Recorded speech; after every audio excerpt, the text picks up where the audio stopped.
এই শীতের দিনে কম বেশি অনেকেই আছেন যারা বেগুন পোড়া বা বেগুন ভর্তা খেতে ভালোবাসেন। তাই আমি নিয়ে চলে এসেছি একটা ভিন্ন স্বাদের বেগুন ভর্তার রেসিপি।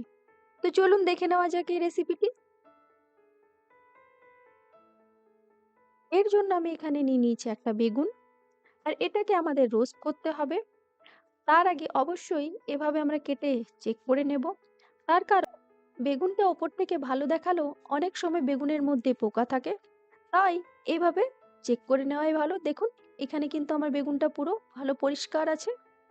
তাহলে চলুন এটাকে রোস্ট করে নিই। আর এইভাবে কেটে রোস্ট করলে রোস্টিংটাও ভালো হয়। আমরা গ্যাসের মধ্যে এইরকম একটা স্ট্যান্ড রেখে বেগুনটাকে রোস্ট করে নেব। আপনারা চাইলে মাইক্রো ওভেনেও রোস্ট করে নিতে পারেন। আর এখানে আমি প্রথমে গ্যাসের ফ্লেমটাকে হাই রেখে একটুখানি রোস্ট করে নেব। আর তারপর মিডিয়াম টু লো ফ্লেমে রেখে এপিঠ ওপিঠ উল্টে পাল্টে ভালো করে রোস্ট করে নেব। এই দেখুন, এখানে আমি দুটো বেগুনকে ভালো করে রোস্ট করে নিয়েছি।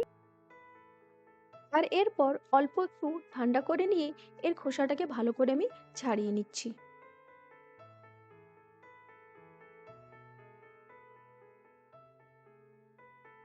এই দেখুন, এখানে আমি বেগুনের খোসাটা ভালো করে ছাড়িয়ে নিয়েছি।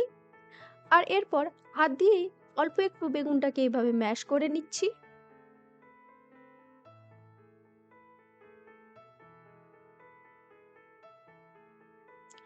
আর এরপর এটাকে এখন সাইডে রেখে নিয়ে আমরা চলে যাব আমাদের নেক্সট প্রসেসে। যার জন্য এখানে আমি একটা প্যানকে ভালো করে গরম করে ওর মধ্যে দিয়ে দিচ্ছি 1 টেবিল চামচ সর্ষের তেল। আর এই তেলটা ভালো করে গরম হয়ে এলে ওর মধ্যে দিয়ে দেব কুচনো পেঁয়াজ। এখানে আমি দুটো মিডিয়াম সাইজের পেঁয়াজ ব্যবহার করেছি।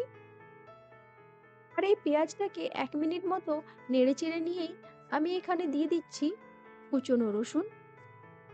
এখানে আমি 1 কোয়া রসুন ব্যবহার করেছি।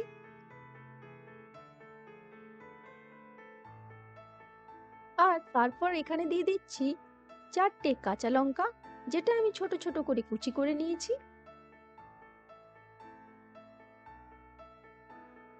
এরপর সবকিছু একসাথে মিশিয়ে নিয়ে এটা আমাদের ভালো করে ভেজে নিতে হবে। এখানে আপনারা চাইলে টমেটো ব্যবহার করতে পারেন, কিন্তু আমি এখানে টমেটো স্কিপ করে দিয়েছি।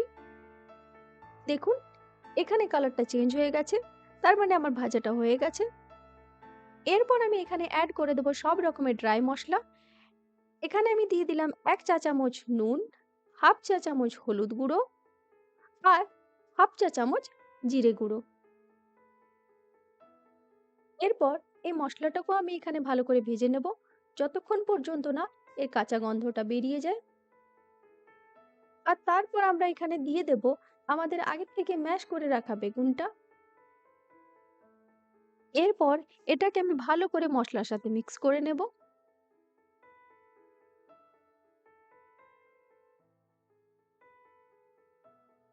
আর এইভাবে মিনিট চারেক বেগুনটাকে মশলার সাথে কষে নেওয়ার পর এখানে আমি ঢাকা দিয়ে 2 মিনিটের জন্য আবারও কুক করে নেব।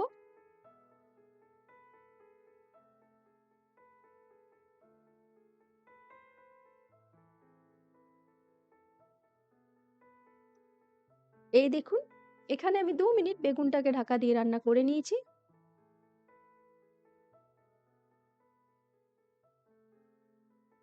এরপর ওপর থেকে একটু কুচনো ধনেপাতা ছড়িয়ে দেব।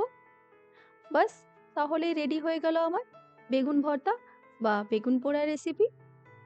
আর এই রেসিপিটি আপনি অবশ্যই বাড়িতে ট্রাই করবেন, আর আমাকে কমেন্টে লিখে জানাবেন কেমন হয়েছে। আর আপনার যদি আমার ভিডিওটি ভালো লেগে থাকে তাহলে অবশ্যই লাইক, শেয়ার অ্যান্ড সাবস্ক্রাইব করবেন। ধন্যবাদ এই ভিডিওটি দেখার জন্য।